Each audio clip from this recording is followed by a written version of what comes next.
We'll now move to question time, and I call Senator Birmingham. Thank you, President. President, my question is to the Minister for Foreign Affairs, Senator Wong. When did the Albanese government first become aware of concerns within the Solomon Islands government about its financial capacity to conduct its elections on schedule in 2023? Thank you, Senator Birmingham. Minister. Thank you, President, and I thank the Senator for the first foreign affairs question in this parliament. I appreciate his interest in Solomon Islands, and obviously it's a matter of record what occurred in relation to the Solomon Islands under the previous government.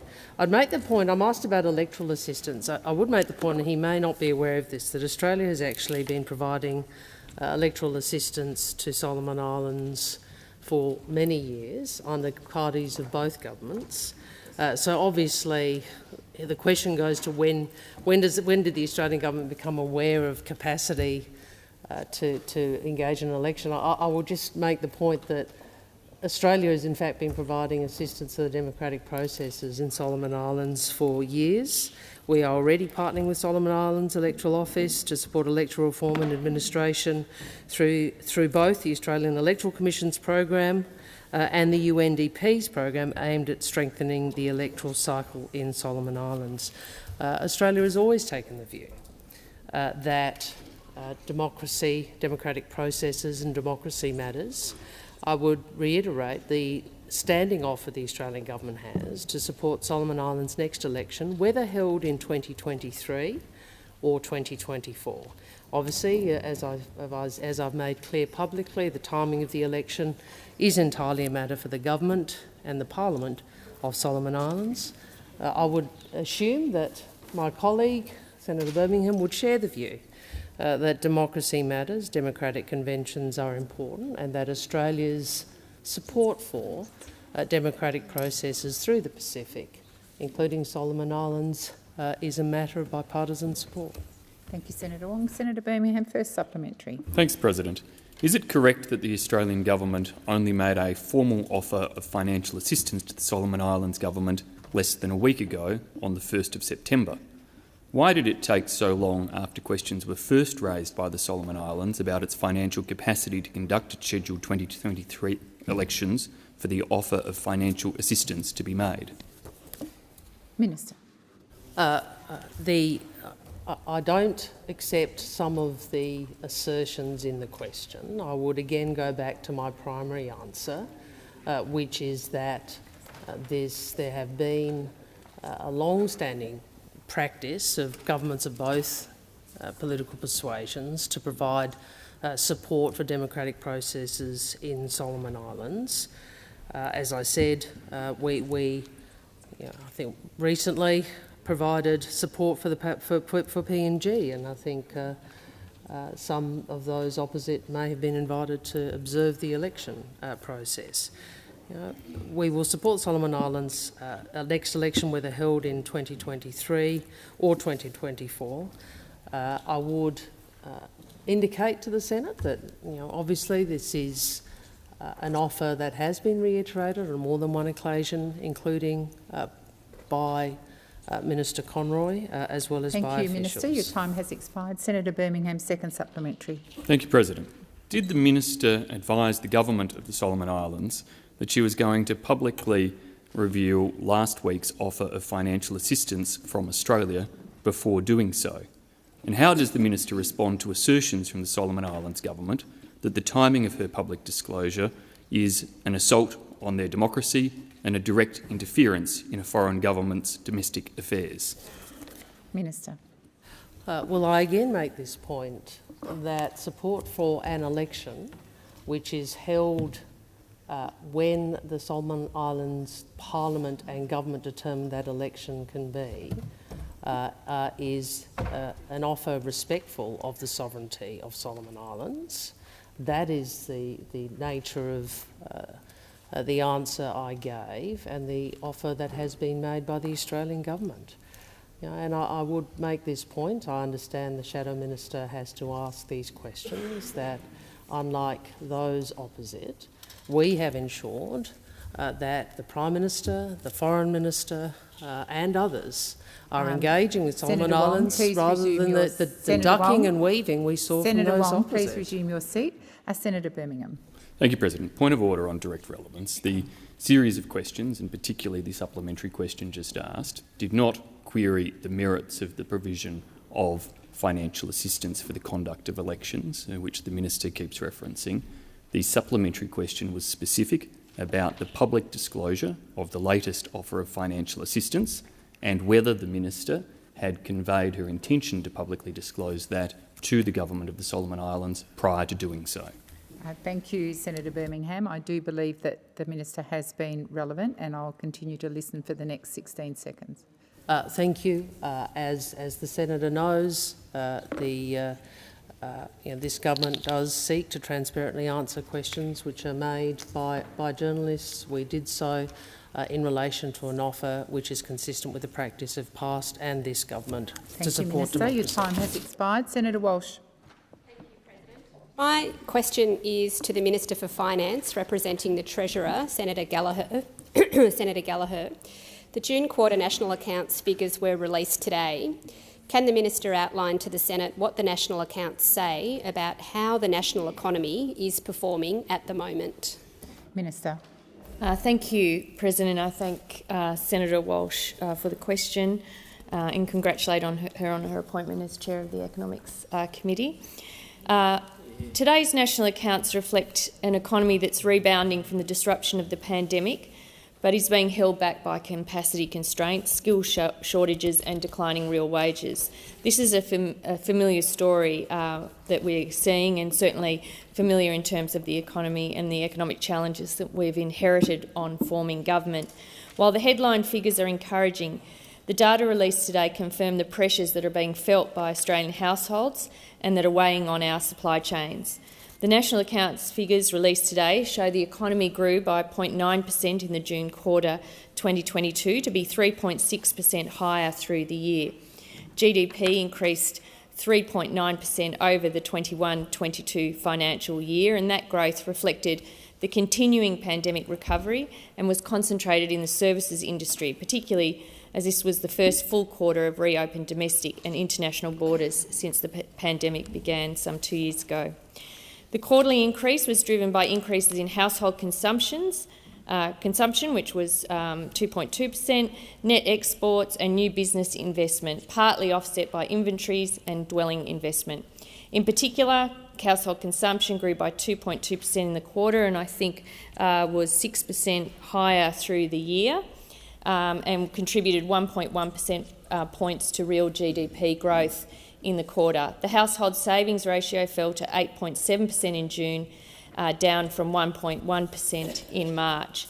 Dwelling investment fell as most states continued to experience material and labour shortages, and inventories detracted from growth driven by drawdowns from the mining industry and from agriculture. Thank you, Minister. Senator Walsh, first supplementary. Can the Minister advise how the October budget will address the challenges that Australians are facing in the economy today? Minister. Thank you, President. The October budget will be our way of delivering on our commitments and delivering on our economic plan. The Albanese government's economic plan is a plan to boost productivity, take the speed limit off the economy, and particularly in some of the data that we've seen in national accounts today, and build up the right kind of growth to make a meaningful difference on cost of living pressures for households without adding to inflationary pressures. A key element of this was last week's Jobs and Skills Summit, where we saw representatives from across the country come together with 36 concrete outcomes to help deal with the issues that we face. I was particularly proud of the emphasis on women during the summit, with agreement that improving women's workforce participation is critical for Australia's future economic prosperity and resilience. Of course, there's also our plans on cleaner and cheaper energy, better training and skilling our workforce, investing in cheaper childcare, upgrading the NBN to better capture the digital economic opportunity and creating a future made in Australia. Your time has expired. Senator Walsh, second supplementary. Thank you, President. How will Labor's economic plan respond to the challenges that we are currently seeing in the economy and that are highlighted in the national accounts data released today? Thank you, Senator Walsh, and I thank you for the supplementary question. Our economic plan will address the challenges that are facing us. We know that these challenges have been made worse by nearly a decade of wasted opportunities and wrong priorities from those opposite. Our policies will put the national interest first, whether it's through our climate change policy that will address opportunities for investment, innovation and jobs, or whether it's addressing the skill shortages that are affecting different areas of the economy, particularly through our fee-free TAFE policies, as well as measures we announced in the Jobs and Skills Summit last week, such as increasing the permanent migration ceiling to 195,000 for this financial year. And of course, there's our very significant investment, over $5 billion to make childcare cheaper, which will make childcare more affordable for families, improve productivity and improve workforce participation. Thank you, Minister. Senator Ruston.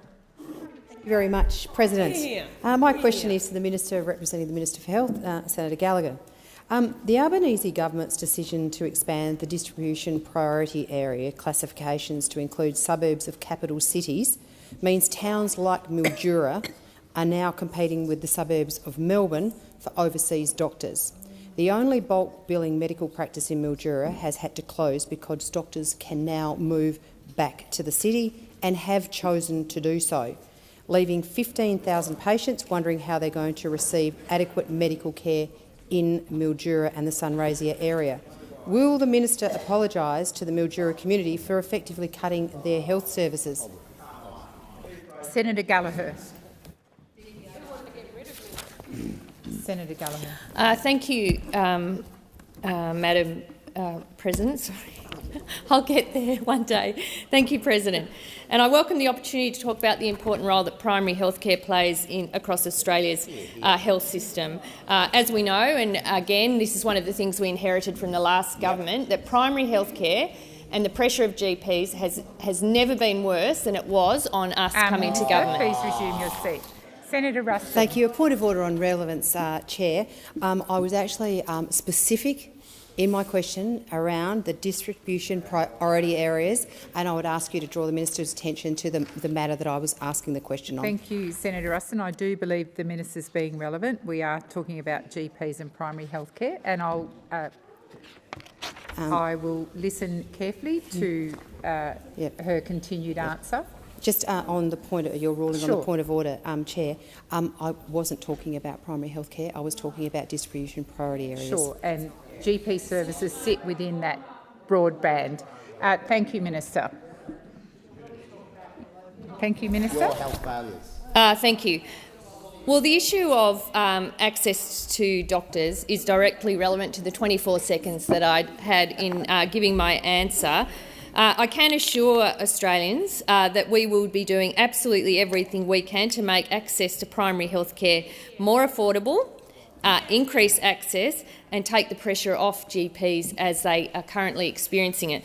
The issues of bulk billing are serious. Access to high-quality primary care, if you can't get it, creates problems downstream in the healthcare system. I don't accept the proposition that the Shadow Minister for Health has put at the end of the question, or will we apologise? We won't apologise for actually investing more in primary health care by having our Medicare task force. Minister, please resume your seat. Senator Ruston. Thank you, Chair. On a point of order again, could I draw your attention once again to the fact that the question is specifically only about distribution priority area changes. The Minister is talking about absolutely everything else apart from addressing the specific question that I've asked her and the specific topic I've asked her about. Senator Ruston, as you're aware, I can't direct the content. Order. Order. I can't direct the content of the answer, and I do believe the Minister continues to be relevant. Minister. Thank you, Madam Speaker. I am not fully briefed on the issues in Mildura, which I think is where you raised in your first question. Was it in Mildura? And I'm happy to come back to the Senate with if there is any further information that I can provide. But I will stand by the commitment we took in the election, which was supported by the Australian community, which was to strengthen Medicare with almost $1 billion of investment, to have our urgent care clinics, to have $750 million into the Strengthening Medicare Fund, and $220 million going direct to GPs to make sure that they can do the work we need them to do. Senator McGrath. Senator Ruston, first supplementary. Thank you, President. Well, specifically, Minister, your government's decision to expand the DPA classification for international doctors and bonded medical graduates has meant that a doctor who had planned to move to Huonville in Tasmania has now decided to stay in Hobart. Will you apologise to that community for effectively cutting their health services? And maybe you could explain to us what the DPA is in your answer. Minister. Order. Order. Sarah. Order. Sarah. Senator Watt and Senator Hume. Interjections across. Order. Senator McGrath. Senator Watt.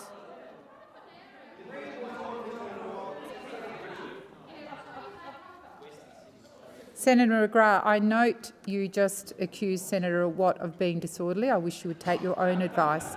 Minister, please continue. Minister, please continue. Thank you. Well, all I'd add to the previous answers I've given is that Labor is about getting more doctors, That's right. providing more doctors to more communities so they can see more patients cheaper.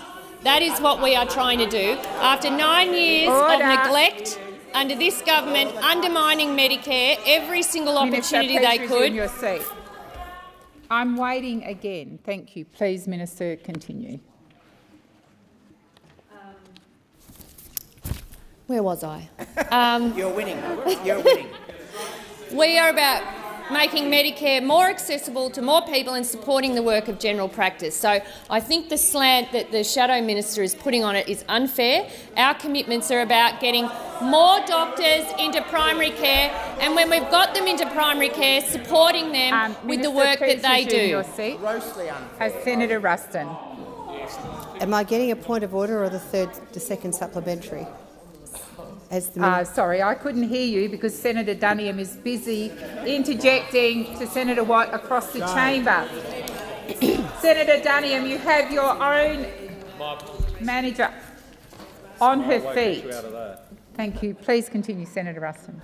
Thank you very much, President. Can the minister explain what advice formed? Sorry, you've now. Oh no, I thought you were raising a point of order. I was raising a point of order. I was just sorry. Could I seek whether? Well, no, I think the we're minister both sat confused. down. Yes. Okay. Yeah. Well, unless you hadn't sat Senator down. Wong. Yes. And Who's running the joint? Yes, good question, Senator Scott. Order. Let's just clear the slate, and I'm calling you, Senator Ruston, for your second supplementary. Thank you. Thank you, President. Can the minister please explain what advice formed the basis of your government's decision to expand the DPA classification so that it now includes suburbs of capital cities, and what consideration was given to the impact on regional, rural and remote communities this policy is meant to support, particularly given the Rural Doctors Association of Australia has said your government's changes could cost the lives of rural and remote patients? Minister. Thank you, President. And I think what the Shadow Minister is arguing is that we don't provide additional incentives for more doctors to go to more places. We are not trying to remove. The policy is about getting more Minister, doctors and incentivising. Senator Ruston. Madam President, in the interest of assisting the minister, Are that you was raising not a what point I of was order? saying. She said, Sorry, but the Senator minister, Ruston, are you raising a point of order? I would ask you to ask the minister not to verbal me.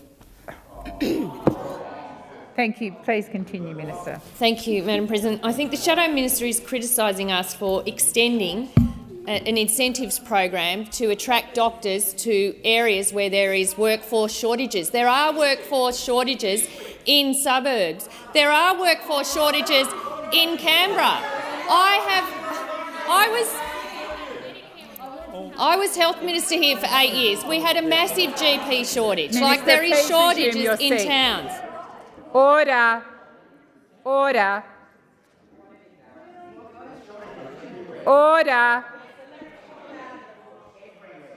Senator Hughes and Senator Watt and Senator Ruston. I want the Minister to finish her answer. Thank you, Minister.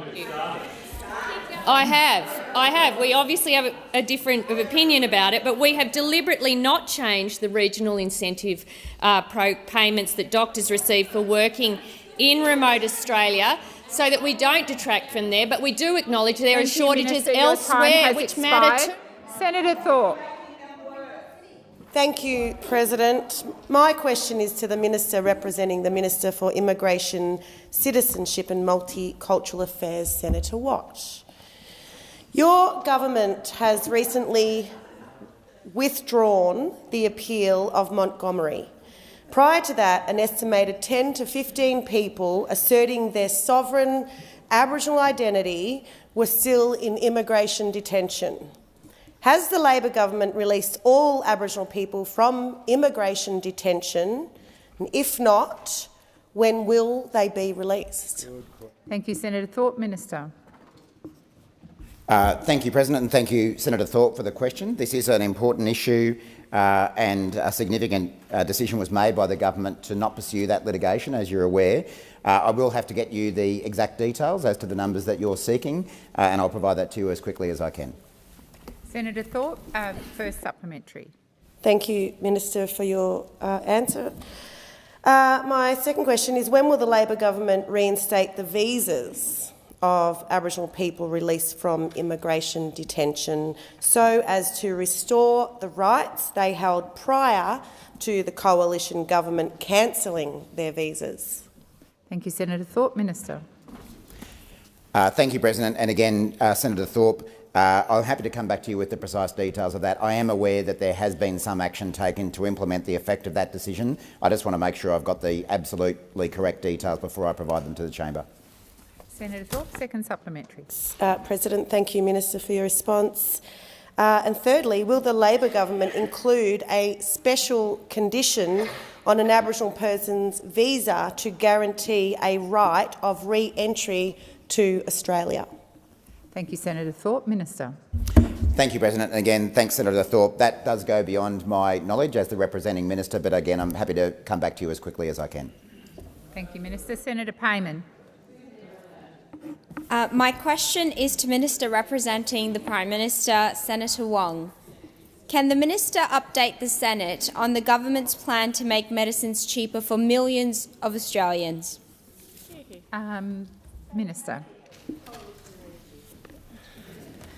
Thank you very much, and I thank Senator Payman for her question and for her extraordinary speech that we were privileged to listen to yesterday. The cost of living crisis that this government inherited is a decade in the making. And it will not be solved overnight. But the government, the Albanese government, has already hit the ground running, successfully arguing for an increase in the minimum wage, something not argued for under them, introducing legislation which will drive investment in cleaner and cheaper energy and putting downward pressure on power prices, also something you could never see from a coalition government. And of course today we are introducing legislation to make medicines cheaper for millions of Australians. For the first time in its 75-year history, the maximum cost of general scripts under the PBS will fall. On January the 1st, we are cutting the cost of general scripts by 29%, with the maximum cost to drop by $12.50, dropping the price from $42.50 to $30. This will save someone taking one medication a month $150 a year, a family with 2 or 3 medications $300 to $450 a year. And we know patients continue to tell community pharmacies of the increasing pressures of having to choose between food on the table and medicine for their family. This morning at Capital Chemist in Kingston, the Prime Minister met Greg, a single dad whose son lives with diabetes, type 1 diabetes, and Greg told the Prime Minister that the government's plan to cut the cost of medicine will make an enormous difference to his family. An enormous difference. It will ensure he can continue to afford the life-saving medicine his son needs. So what I say to those opposite who are interjecting about how long it's taken, we've been in government for just over 100 days. You were in government for about 3,000 days. But we are the ones who are actually introducing legislation. Thank you, Minister. Your time has expired. Senator Wong. Senator Wong. Order. Senator Payman, first supplementary. Fabulous response, Minister. Thank you. My first supplementary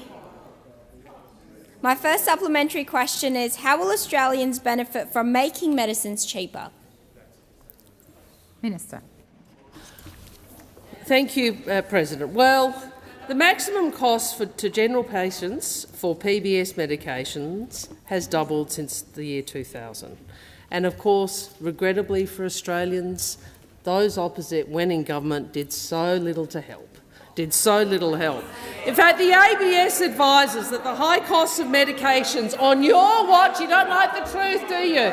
Don't like the truth.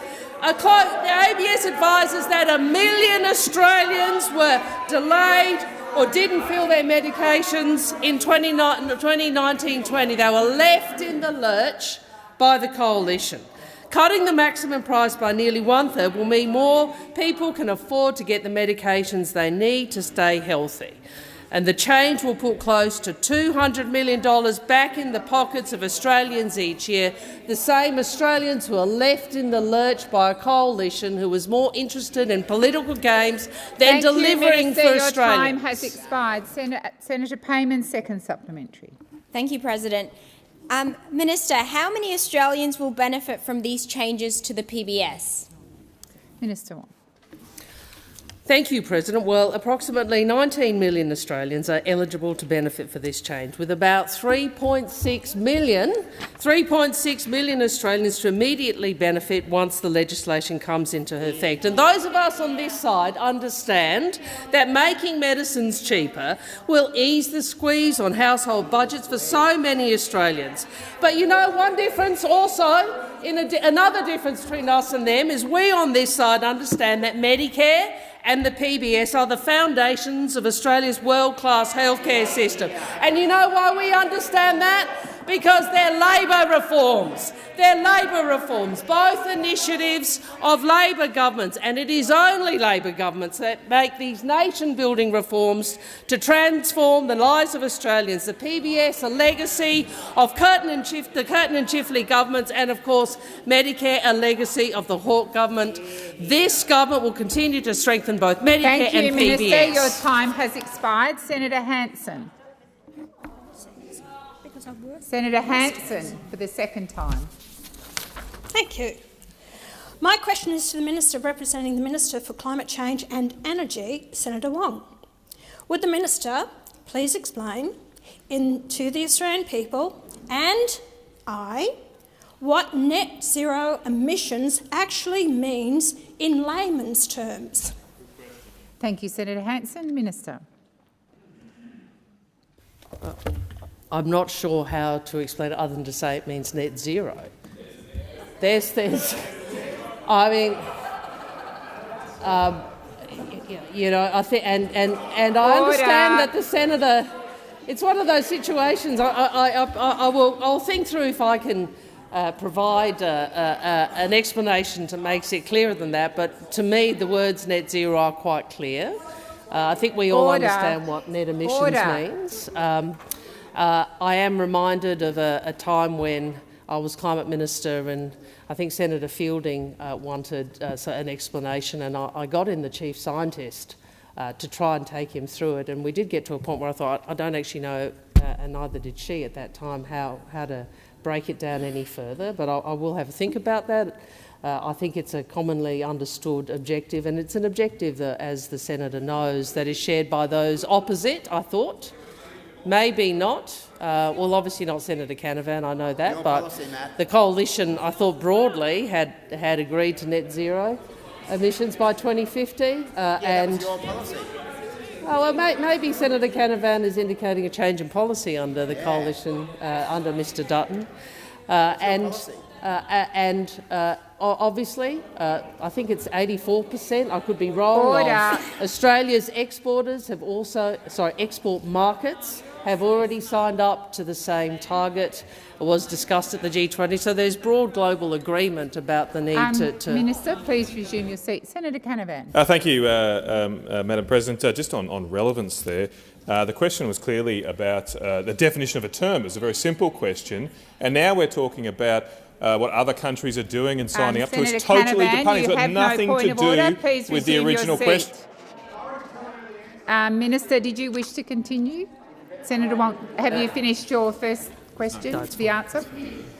Senator Hanson, first supplementary. Well, actually, I'm gobsmacked from the first answer. I don't know whether I should actually ask the second one. Now you got me. Now, all right.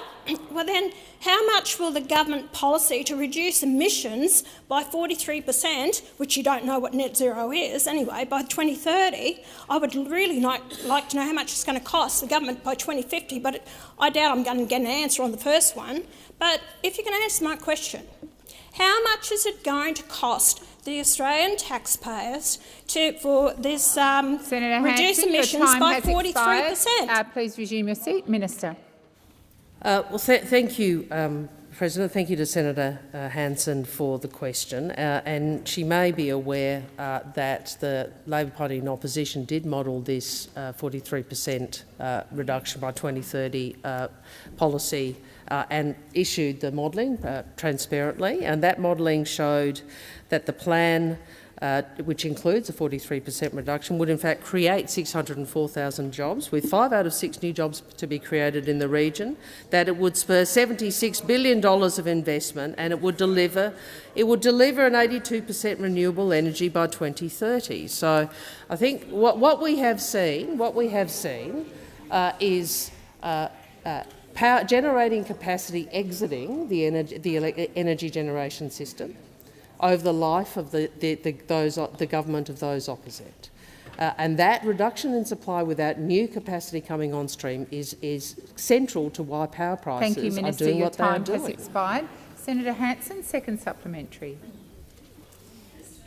How is the government's plan to bring more than 1 million immigrants to Australia in the next 5 years consistent with efforts to reduce emissions? Thank you, Senator Hanson. Minister.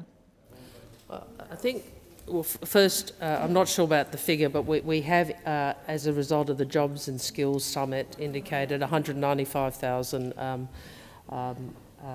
places, and that is as a consequence of the capacity constraints in the economy and the skills crisis that we know from talking to business, and if you look at the data, exists. But the focus will be on permanent skill migration, and that will add to the capacity of the Australian economy.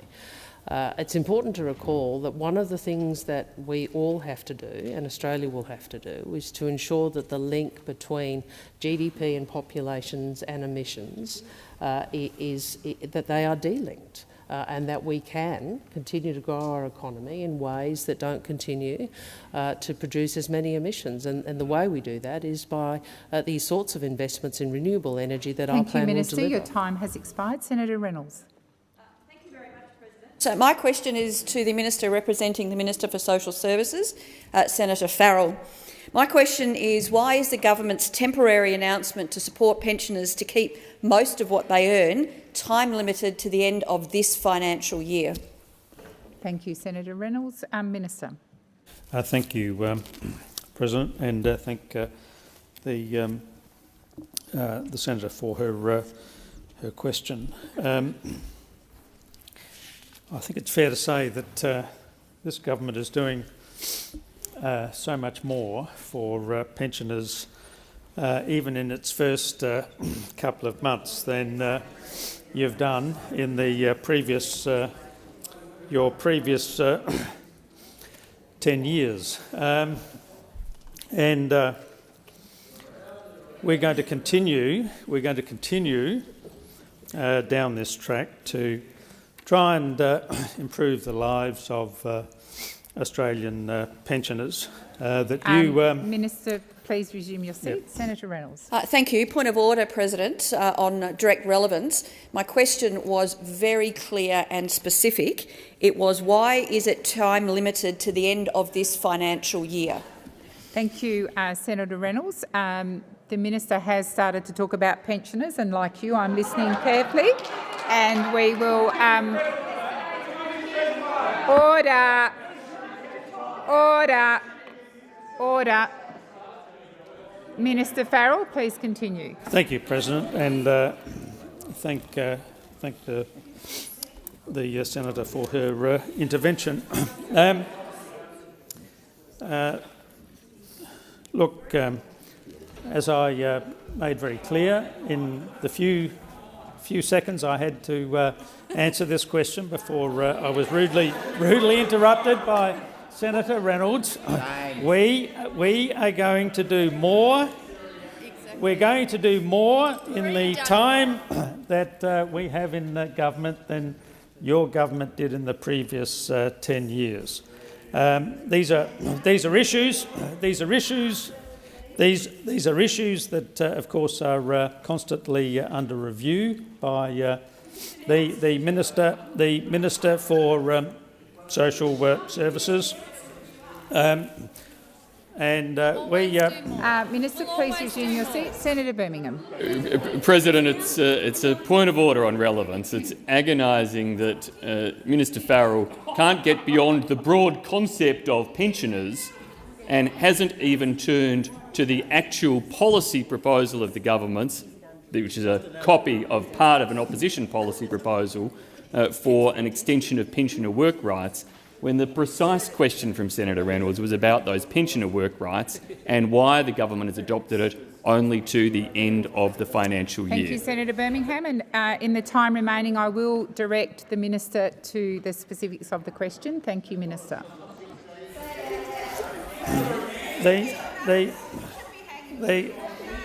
Order. Thank you, President. Thank you, President. As the Prime Minister has said time and time again, and as thank you, Minister. Time has expired. Senator Reynolds, first supplementary. Thank you very much, President. I do have a supplementary question, and in fact, given that the Minister representing the Minister for Social Services didn't answer the question, I ask him the same question again. Can the Minister please explain why it is only time limited until the end of this year? Thank you, Senator Reynolds. Minister. Thank you, President, and thank the Senator for her supplementary question. As I started to say before I was required to sit down. I'm sorry, Minister. Could you resume your seat? I'm waiting until there's quiet before I call the Minister back up. Senator Brown, I've just called the chamber to order. That includes you. Minister, please continue.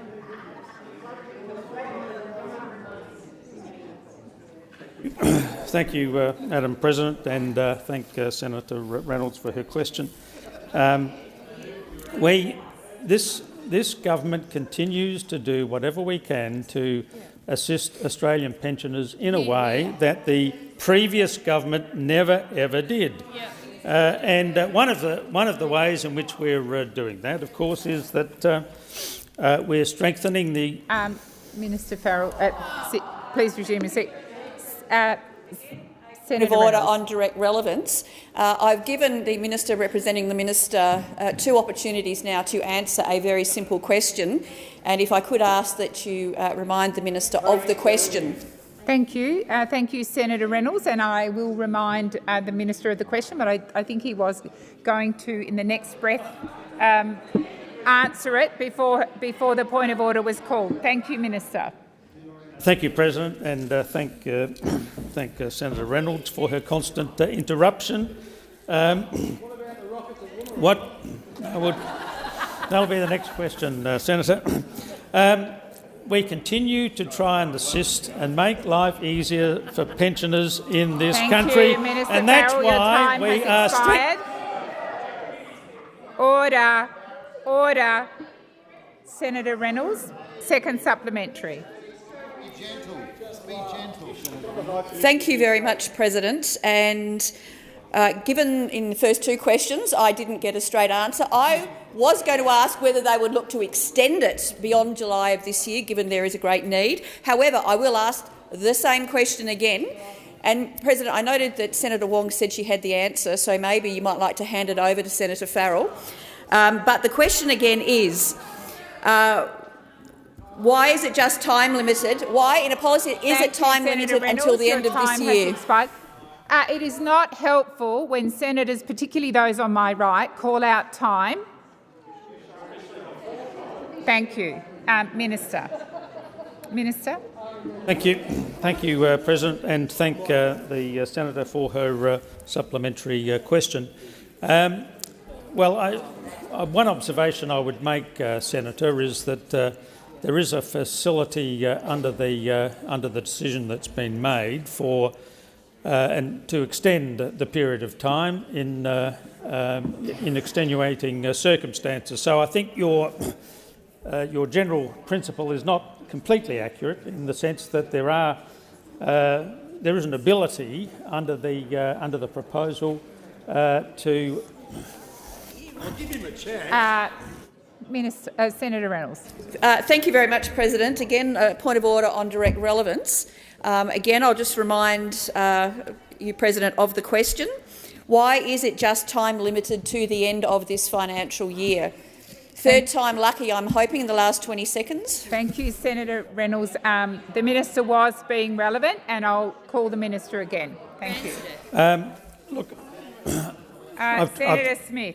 We're doing what we can. Minister. I've tried to be as directly relevant as I can, President. The proposition that's being put to me by the senator is not correct. There is an ability under the proposal in extenuating circumstances to Minister. extend Your time the period. has expired. Senator Faruqi. Thank you, President. My question is to Minister Watt, representing the Minister for Early Childhood Education. Today, thousands of early childhood educators around the country have walked out of centres. The low pay and difficult conditions these workers are subjected to are a national shame. Educators deserve professional pay that reflects the skill and responsibility of the work that they do every single day. But instead of immediately committing the funding necessary to lift these workers' wages, the Labour government is going ahead with the Stage 3 tax cuts for the wealthy. Tax cuts that economists tell us will overwhelmingly flow to men as well. Why is the government sticking with the obscene Stage 3 tax cuts when you should be using the money to lift wages of early educators and carers who are mostly women? Thank you, Senator Faruqi. Senator Wong.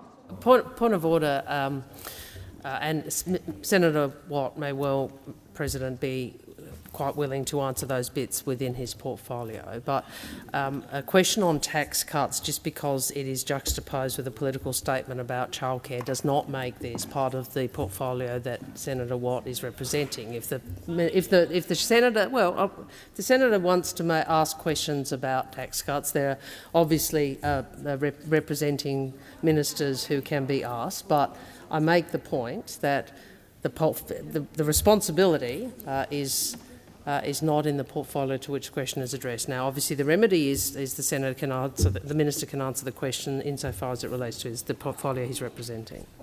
Thank you, Senator Wong. I'm responding to the point of order, Senator Faruqi. I just remind senators that questions do need to be addressed to the correct portfolio holder. Did you have a point of order, Senator Faruqi? I do.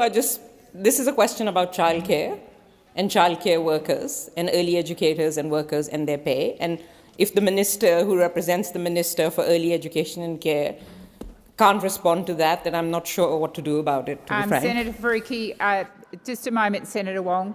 Senator Wong, please resume your seat. Senator Faruqi, that was not the totality of the question, and as the point of order by Senator Wong went to the issue of tax cuts, which is indeed another portfolio holder. So that you don't have a point of order, I'm going to go to Senator Watt now to answer whatever part of the question that relates to his portfolio. Senator Watt. Thank you, President, and thank you, Senator Faruqi. Senator Wong, of course, is correct that If you go back and look at the question that was asked, it was about tax cuts, but I'm certainly happy to talk about early childhood educators, a group in our community who I very much value, and everyone on this side of the chamber very much values. And it's particularly appropriate that we be talking about these issues today, because today, of course, is Early Childhood Educators Day. And that's why not long after question time, I and no doubt many of my colleagues here will be going to meet with early childhood educators on the front lawns of the parliament. And I would certainly encourage every member of parliament to do the same thing. Labor has long recognised the problems regarding the low pay of early childhood educators. And I certainly know that from personal experience in terms of my children and the early childhood education they received. I've actually spent time in early childhood centres with educators, observing the work that they do, which is incredibly demanding and incredibly valuable, and that's why they do deserve a pay rise. And that's exactly why our government is committed to reinvigorating bargaining so that we can improve productivity but also grow wages, particularly in the sectors like this, like early childhood. That's why our government has successfully argued for a pay rise for the lowest paid workers in Australia, a pay rise, I might admit and acknowledge, that those opposite opposed. On the 1st of July this year, the Fair Work Commission minimum rates order increased pay rates in modern awards, including the Children's Services Award, by 4.6%, something that our government called for in a submission, a pay rise for the lowest paid workers in our community, including early childhood educators. We know the work of women has long been undervalued, and that is definitely the case for the early childhood education and care sector, where more than 90% of the workforce are women, and we will keep acting on this. Thank you, Senator Watt. Your time has expired. Senator Faruqi, first supplementary. Minister Watt, in your own Facebook posts as far back as 2018, you've described early childhood educators as grossly underpaid and identified the wage discrimination that exists for traditionally female-dominated workplaces. You know that the pandemic and workforce shortages have made the crisis worse. So why have you given up? When will you commit to giving early childhood education workers the immediate pay rise that they deserve? Thank you, Senator and Faruqi. make early education free for all? Minister. Thank you, Senator Faruqi, and I thank you for acknowledging my consistency of position when it comes to the fact that early childhood educators are grossly underpaid, something that the former government did absolutely nothing about, and something I might say the Greens will never have the opportunity to do something about, not being a party of government. The only party that will ever be responsible for delivering a wage rise to early childhood educators is a Labor government, and that is exactly what we are doing right now. This notion that we have given up on this issue could not be further from the truth.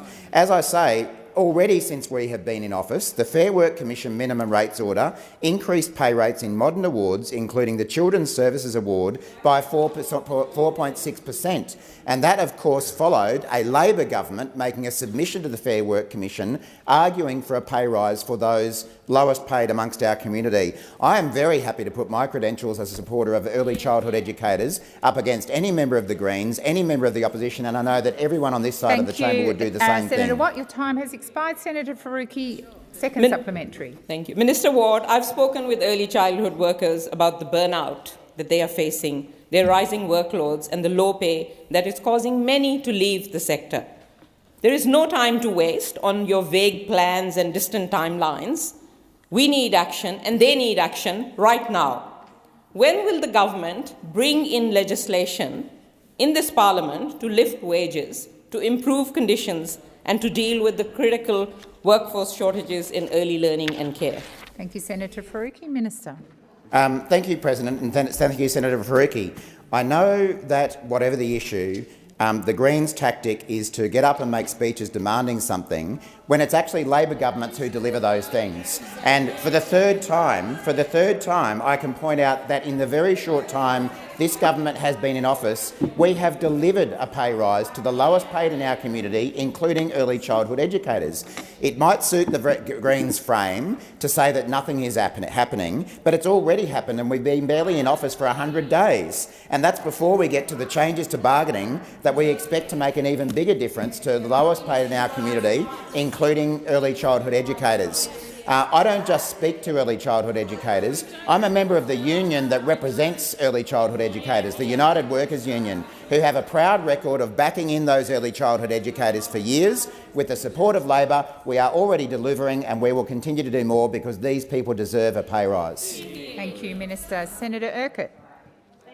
President, my question is to the Minister for Tourism and the Minister representing the Minister for Social Services, Senator Farrell. Minister, the last few years have been incredibly difficult for the tourism industry, which was then further exacerbated by the former government's near constant delays and inaction. How did the Albanese government ensure the sector was an integral part of the Jobs and Skills Summit? Minister. Thank you, President, and thank Senator Urquhart for that question. And of course she's absolutely right. Very few industries have had it as tough as the tourism and travel sector over the last couple of years.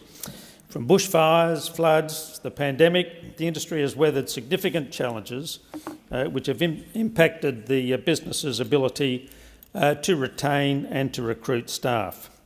Those in the sector understand that skill shortages were an issue before the pandemic but have been exacerbated by the ongoing uncertainty and lack of action by the previous government.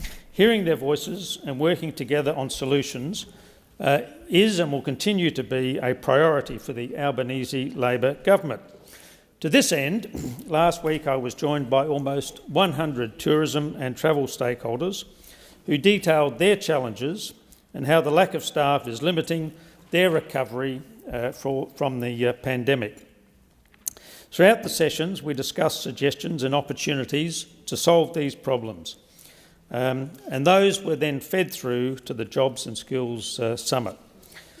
President, unlike the previous government, who were more focused on their own jobs than the tourism sector, come on, respond, respond, do say something, don't just sit there, don't just sit there. The Albanese government is committed to supporting the visitor economy and addressing the skills crisis, which is limiting their recovery. We understand the value of tourism and the tourism and travel sector, and we want to see a return as a heart of our economic narrative, particularly in the great state of Tasmania. Thank you, Senator Farrell. Senator Urquhart, first supplementary. Thank you, President. As the Minister is aware, the overwhelming majority of tourism businesses are small and medium-sized. How will they benefit from the outcomes of the Jobs and Skills Summit? Minister. Thank you, President, and I thank the Senator for once again her important question. It's true that the majority of tourism and travel businesses are small to medium businesses in this country, with 95% of all businesses employing fewer than 5 people, and that's particularly the case in the state of Tasmania. This offers both challenges and significant opportunities for these dynamic and resilient businesses. The Albanese Labor government has heard the feedback of these small and medium businesses and have announced a number of measures following the Jobs and Skills Summit which will provide assistance. This includes an announcement that has been made along with the Minister of Social Security, Amanda Rishworth, of the establishment of the Visitor Economy Disability Pilot to help people living with disability secure jobs in tourism. In addition, tourism businesses will benefit from those changes which would enable pensioners... Thank you, Minister. The time has expired. Senator Urquhart, second supplementary. Thank you, President. Minister, building on the Jobs and Skills Summit, can you please provide some further details of this week's announcement to connect people with disability that you just talked about to meaningful work in the tourism sector? Minister. President, and thank the Senator once again for her question. As mentioned earlier, today, as a result of the Jobs and Skills Summit, I joined the Minister of Social Security, Amanda Rishworth, in announcing a $3.3 million visitor economy disability pilot to help people living with disability secure sustained jobs in tourism. The pilot will address barriers previously identified by small and medium-sized tourism businesses in recruiting, retaining and progressing staff with disabilities. This includes a lack of time and capability to recruit people living with disability, confusion on how and where to seek support, and employment services provided focusing on supporting job seekers only rather than on employers. We know that 88% of people living with disability and those who work don't actually need the modifications on their workplaces to do so. President, Thank you, Minister. The time has expired. Senator Hume. Thank you, Madam President. My question is to the Minister representing the Prime Minister, Senator Wong. I refer the Minister to the questions asked of the Prime Minister and the Minister for Regional Development, Local Government and Territories in the other place. Can the Minister please confirm that the Minister for Regional Development, Local Government and Territories has breached the Prime Minister's Ministerial Code of Conduct? Minister. Thank you, President, and I thank the Senator for her question. And obviously I've been here, so I haven't listened to every word that has been uttered in the other place. And with all due respect to my senatorial colleague, I'm not necessarily going to take as read her assertion about what has been said. But I would make the point that the opposition in their attack on this is seeking that this government uphold a standard they never did. That's right. A standard they never did. You never did it in government and never in opposition. Never in government and never in opposition. And the reality is we have strengthened the Ministerial Code of Conduct so that ministers are not able to hold shares or blind trusts. And if you had this standard in government, would you like to know who would be in breach? The Leader of the Opposition would be in breach. The Leader of the National Party would be in breach. The Shadow Treasurer would be in breach. The Manager of Opposition Business would be in breach. I know the truth hurts, doesn't it, Senator? Minister, please resume your seat. Thank you. A point of order, Madam President, and that's direct relevance. I only asked whether it was true that the Minister for Regional Development, Local Government and Territories has breached the Prime Minister's Ministerial Code of Conduct, the current Prime Minister's Ministerial Code of Conduct. Thank you, Senator Hume. I do believe the Minister is being relevant. It is a question about the code. Minister. Well, I'm asked about the Ministerial Code of Conduct and breaches of same or alleged breaches of same, and I make the point that the Code of Conduct that applies to the executive under this government is a standard that those opposite, including Senator Hume, never held themselves to. Never held themselves to. So I would make the point. Minister, please resume your seat. Minister Wong, please resume your seat. Senator Hume. Thank you, Madam President. Senator Wong, I'm sorry, that was an imputation on me, directly on me, and I don't think you've actually read my register of interests, because then you'd see that, unlike many Senator people on Hume, your side of the chamber, I don't own any shares. I don't own any shares. This is not an opportunity for debate. Minister Wong. I acknowledge it was not intended in the way it obviously was heard, and I withdraw that. Thank you. I do withdraw that, and I've always taken the view it was just easier not to own anything as well. But I would make that point. I'm sure the Prime Minister has answered whatever questions that the Leader of the Opposition or his tactics team have put to the Prime Minister. We've made clear that the Ministerial Code does require... Minister, please resume your seat. Senator Birmingham. President, I note the Leader of the Government Senate has spoken generically about the Ministerial Code. I've had a number of other assertions irrelevant to the question, but has spoken about the Code. However, there was a direct question about whether a minister has breached the Code. The Leader of the Government indicates that she's not aware of the precise details. In the 13 seconds remaining, she should take the question on notice so she can provide a direct answer to the direct question. Thank you, Senator Birmingham. I'm struggling with your point of order. I accept that you acknowledge the Minister is answering the question. I note the comments you made in relation to her most recent statement. I don't believe that's a point of order, but it's up to Senator Wong whether she takes it on notice or not. Minister. Thank you. As is my practice, I will obviously provide more information if I'm able to the chamber. Thank you, Minister. Senator Hume, first supplementary. Thank you, Madam President. When did the Minister for Regional Development, Local Government and Territories first contact the Prime Minister or his office to notify of a breach of the Prime Minister's Ministerial Code of Conduct? If you don't have the date exactly, Senator Wong, you can also return to the chamber with that. Minister. I think in opposition we asked quite a number of questions which went to what the knowledge of the minister that the senator here in this chamber is representing. Obviously, this is one of those. If I can provide further information about that, I will do so.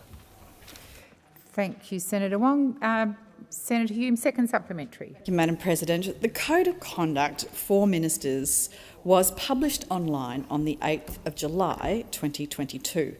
Did the Minister for Regional Development, Local Government and Territories take any action to comply with the Prime Minister's Code of Conduct before media reported on her breach almost 2 months later? Minister.